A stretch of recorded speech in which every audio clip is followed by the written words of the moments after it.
Hello and welcome to Ecoholics. In the series of these videos, we will discuss each and every chapter of economic survey.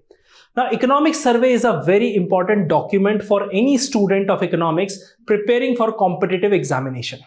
The most important thing in this document is whatever happened in the Indian economy in last 1 year, it has been mentioned clearly with data, facts, figures, arguments. So this document is very vital if you are from economics background and preparing for any competitive examination. Even if you are not a student of economics, you are a general human being, this economic survey will give you insight about the economy of India. And this insight will help you in making your daily life decision as well. I am making this series to simplify and decoding the document of economic survey that will help you to understand state of Indian economy. Now, this economic survey has been published always or has been tabled, the term used, because it has not been read in front of the parliamentarians or member of parliament or in front of public. They just release the document. That is why the term used, tabled the economic survey. This economic survey has been prepared by Department of Economic Affairs under Ministry of Finance. This document has been prepared under the advice and the guidance of Chief Economic Advisor of India. Now, this document will give you the highlight of last 12 months of Indian economy. So, generally students get confused that this document is about 2024-25 or 25-26. So, always remember that budget is a forecast, so that is for the next year, and economic survey is the past year's performance. So right now in the month of April that we are discussing this, so this document will give you the highlight of previous financial year. But this has been released a day before the union budget. So what is the most important thing here is that the data generally from April to December, not the full year data, and other data are related to estimates. So these are the things that we will discuss in this video. Now this is the chapter 1 that we are going to discuss today. This chapter 1, state of the economy, getting back into the fast lane. Now Indian economy since 1991, it has been growing at a faster pace. And the most important thing here, you need to understand that India went on a crazy growth in the first 10 years of this century. But since then, there are certain kind of slowdowns. 2008, global economic slowdown. 2011, again slowdown in European countries. Then since 2015, the Chinese economic growth has not been at par in comparison to the previous years.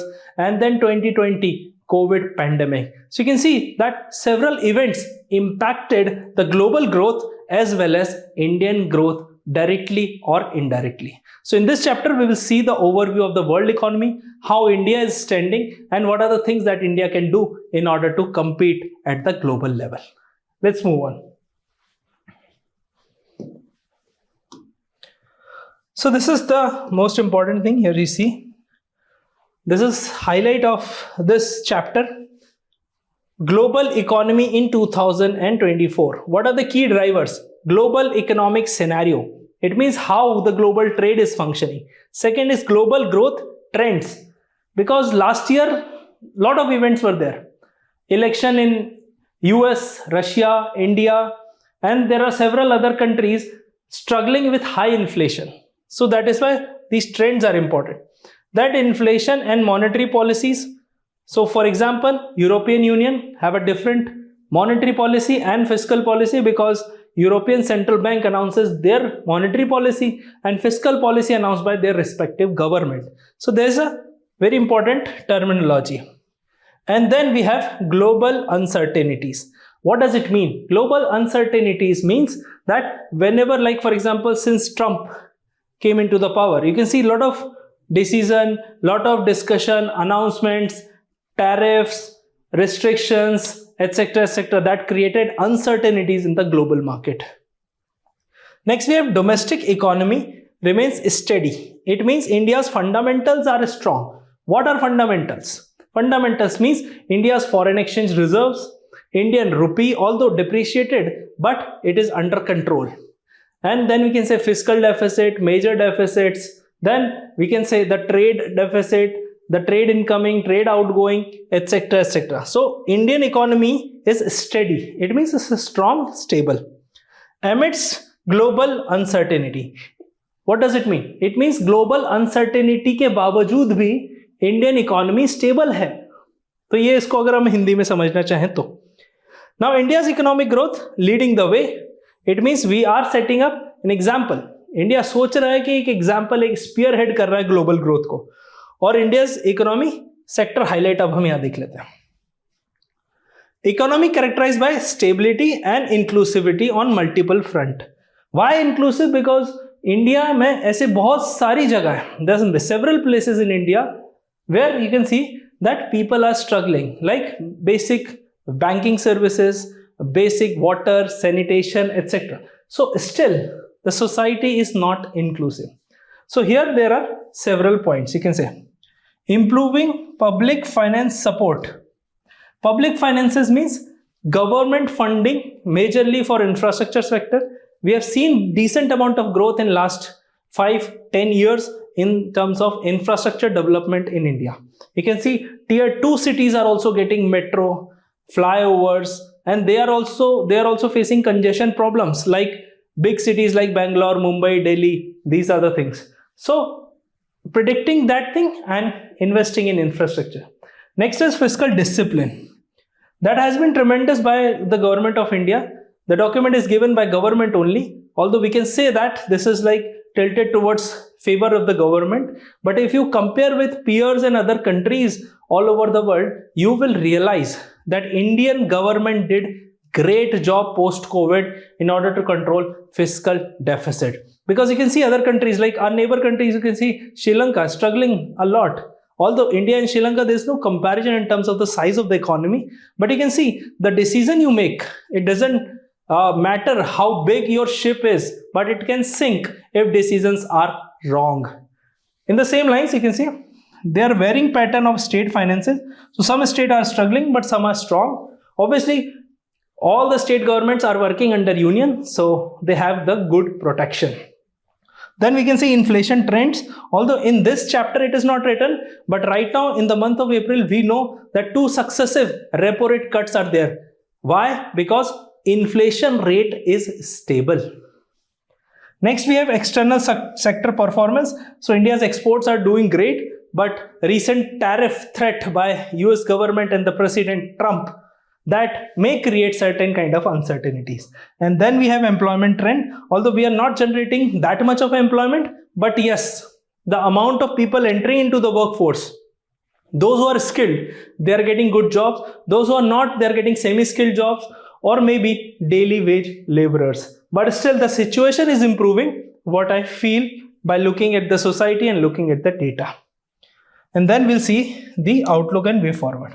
So this is the first thing, global economy, that we will discuss. Like I said in the first slide, that there are major elections and geopolitical conflicts like Russia-Ukraine war, Israel-Hamas, there's an ongoing conflict. So you can understand that major election created some kind of you can say problem in the global trade. You can see not because of this, but one example is Suez Canal congestion created a problem. So ship had to like move from the whole Africa towards east, and that took extra 10 days in logistics. So that is again some kind of a problem. Then next is rising inflation and cyber attacks on critical infrastructure. So again, the second important challenge.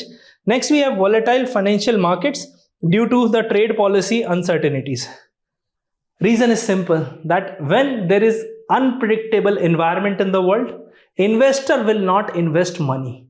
And when investor will not invest money, the money flow or cash flow in the economy will not be there. And that is how you lose a lot of things, like not enough job creation, high inflation. People are moving from cash to bullions, like you can see the gold prices right now skyrocketing. Even silver prices are also. So silver is a new gold, if you see. So there are certain instances where it is very, very important. Now to get this PPT, you can download the Ecoholics app. You will get this PPT as well as MCQs. Next we have global growth, steady but it is slow. So you can see here is the comparison. Comparison is in 2023 growth was 3.3%. IMF projection for 2024 is 3.2, and again for 2025 is 3.3. If you see 5-year average is 3.3. So you can say that is why the word steady is there. So the economies are stable, but there is a worry, some kind of, because of uncertainties created in the global environment.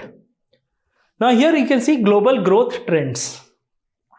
So there are 3 verticals you can see. This is whole world together. This is AE means advanced economies, and this is EMDE. You'll find this graph in the economic survey, very first page of this chapter. Emerging market and developing economies. So you can see that developed countries are not growing at a faster rate, but advanced economies like India, China, these are growing at a faster pace, as well as the developing economies, because there's a huge scope of growth. Like for example, in a village, there's a high scope of growth of infrastructure because there's no infrastructure. So the same lines in the developing economies, there's a scope. But if you see the advanced economies, what extra you will do to grow? If you see Singapore, if you see USA, there's hardly any scope of growing. So here you can see the world growth in 3 different years. Here you can say this is how you have to read the graph. For advanced economies and for EMDE, that is emerging market and developing economies. Now talking about inflation and monetary policies, a mixed bag. It means the performance is somewhat high or low. So inflation is, but services, the price of services is still high. That is what economic survey is saying. The reason is, I would say 18% GST on all kind of services is another reason for high inflation. There are several other, but this is one of them. Geopolitical conflicts, trade and supply chain issues. So geopolitical conflict we have already discussed. And then the energy prices. Energy prices are driven by OPEC countries, Russia and other major oil producing countries. Now sanctions on Russia created a problem for the global world. And oil is what we all want. Without oil, there's hardly any economy functioning, unless and until we move to the renewable very soon. So that is creating ripple effect. Ripple effect means, if for example, you see the pages of book. Now these pages also uses petrol. If petrol prices goes up, you can see the amount of paper that we use is also become dearer. So on the same lines, you have to see that energy prices everywhere cause ripple effect. For example, in this area, you see a lot of lights. Now suppose electricity cost goes up. What will happen? The cost will go up, the price of the product will also go up, and that is how things will become more dearer. So here you can read the details. Now if you see the India's inflation story, so India's inflation on decline, that is a very nice sign, because our aim, Reserve Bank of India's aim is 4% inflation plus minus 2. It means the band is 2 to 4 to 6. This is our main aim, and this is extended, and this is the minimum limit that RBI has to curb the inflation. Now inflation rates near central bank target. This is what I said. Recent data around 4%. Tighter monetary policies and improved supply chains. 2 things are very important, because during COVID-19, the number 1 problem is with supply chains. Due to lockdown, etc., there are certain problems. Demand was there, like demand for all the logistics were there. But if the supply chain is not working, that created inflation.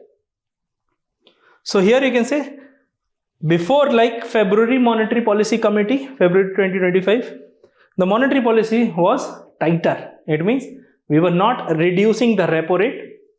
Still the inflation came down. Easing fuel and goods prices in 2023-2024. So you can see the petrol prices remain stable. Even after election, people were predicting. I saw a lot of YouTubers were saying, once this government will come back to the power, they will raise the petrol prices. I'll tell you why they are not. Reason being, India said to America that India found cheaper oil in Russia. Even you put sanction on Russia, we will still import oil from, because that is 10% cheaper in comparison to other oil producing countries. Next is persistent service inflation due to wage growth. So although the wage growth is not that up to the mark, but still that is another factor. Next we have is elevated global uncertainties. What does it mean? Heightened risk also evidenced by other indices. So there are certain indices that we will discuss, two indices. This is World Trade Uncertainty Index and this is Higher Geopolitical Risk Index. So both are higher in terms of, you can see the graph. So from 8.5 to 13 and here 121 to 133.6. So these are the two index that shows that global uncertainties are rising. Now domestic economy remains steady. That's what I said in the initial start of this lecture. But here you can say the proof of that. If you see real GVA, GVA is gross value addition. It means the output produced by the economy minus the intermediary goods. In simple words, हम इसको समझते हैं. What does it mean? Suppose for example, I am demanding car. So if I am demanding car, my car manufacturer is demanding tire. It means rubber, glass, maybe steel body, whatever iron. So that demand we have to reduce.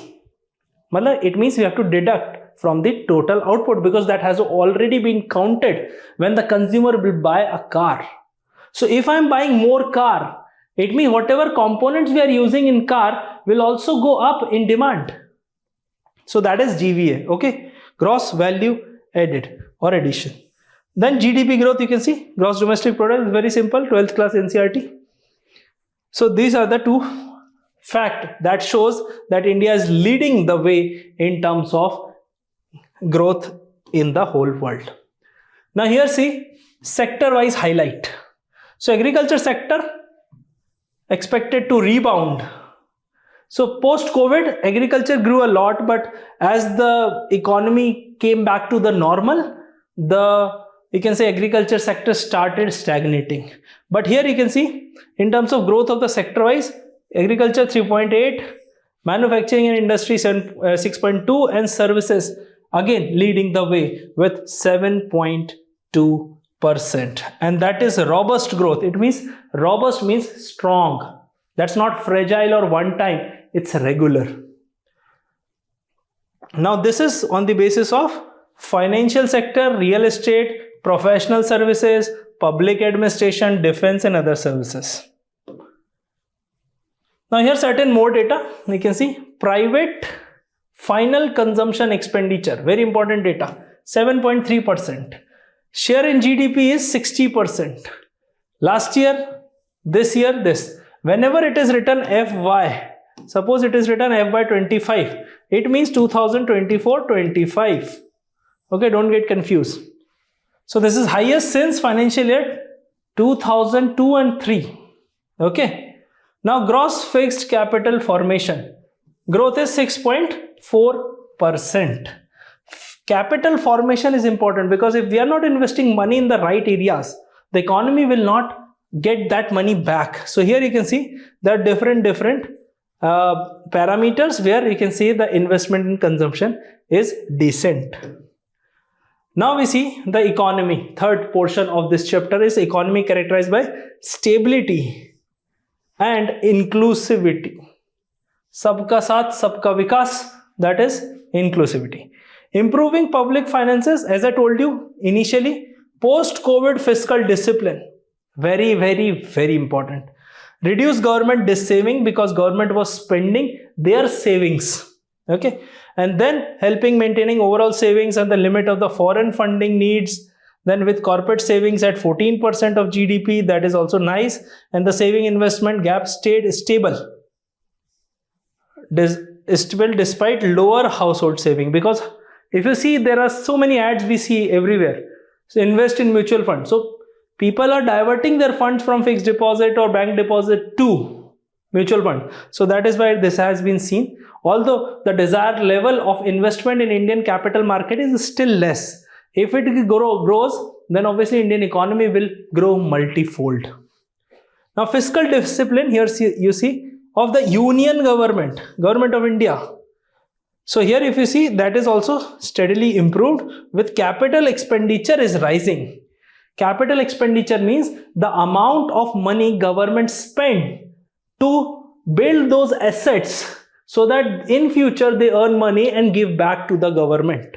That is what we call capital expenditure. Current expenditure is like a prime minister is moving from one place to another place, and the fuel of that airplane or vehicle, that is current expenditure, which does not give any return in short. Now capital expenditure, here you can see there are several finances. Dipped in Q1 of FY25.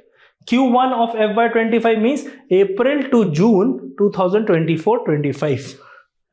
Okay, due to elections, but rebounded after July. The investment defense, railways, roads made up 75% of capex. So in future that will help.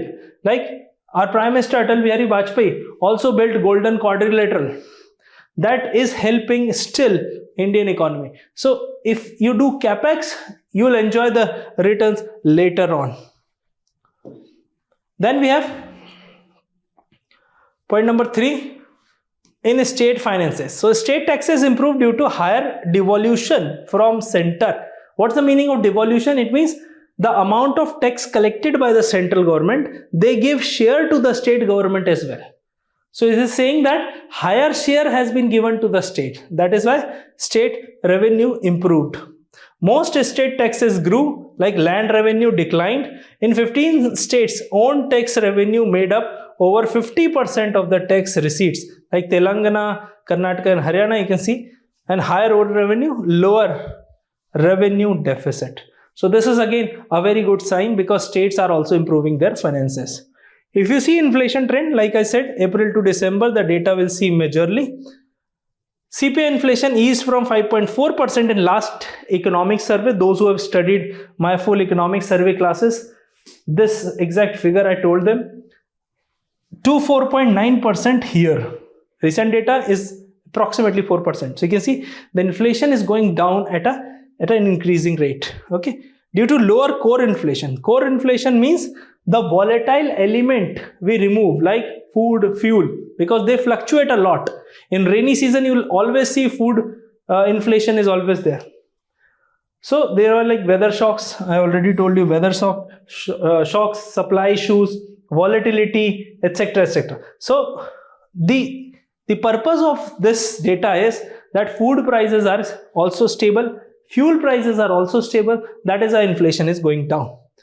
Top is very important. Tomato, onion and potato prices, they account for 2.2% of the CPI basket.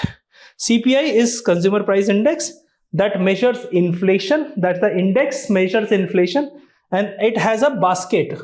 It means certain kind of goods we will put into that. We will give the weightage and on the basis of these prices, there in the basket, we provide inflation data. Next we have now third point, economy characterized by stability and inclusivity on multiple fronts. Here you can say number 1 is external performance. So here we have seen 1, 2, 3, 4 and this is the external sector. Fifth one, trade and remittances.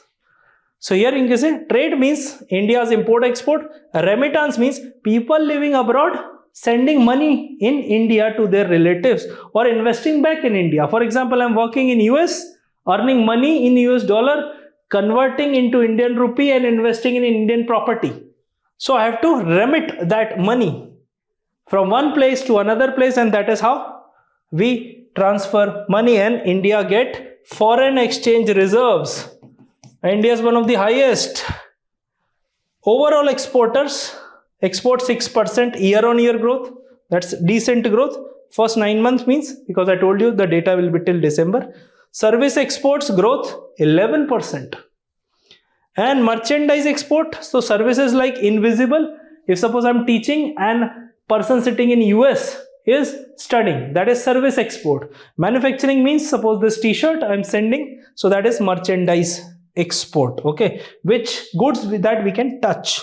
Largest remittance recipient globally, and current account deficit as 1.2% of GDP. That is also controllable. Now the sixth point related to employment. Unemployment 15 plus years fell from 6% to 3.2%. So you can see almost half.